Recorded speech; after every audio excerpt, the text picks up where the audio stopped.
Rajalinga. I am studying third standard. Today I am going to speak about Karnaveera Kamaraj. Kumarasamy Kamaraj, popularly known as Kamaraj, was an Indian freedom fighter and a politician. He was born on 15th July 1903 in Durnagar, Tamil Nadu. His parents were Kumarasamy and Sivagami Ammal. Kamaraj's father died when he was 6 years old, so he dropped out of school to support his mother. After quitting school, Kamaraj started working in an antique shop. Kamaraj is considered Gandhiji and a political idol. He was the chief minister of Tamil Nadu for 9 years. His government was known as Golden Period of Tamil Nadu.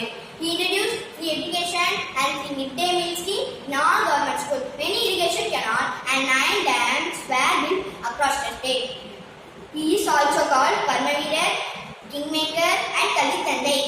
Kamaraj passed away on 2nd October 1975 at the age of 72. This legendary man was honored by the Indian government with the Bharat Ratna Award in 1976 after his death. Thank you.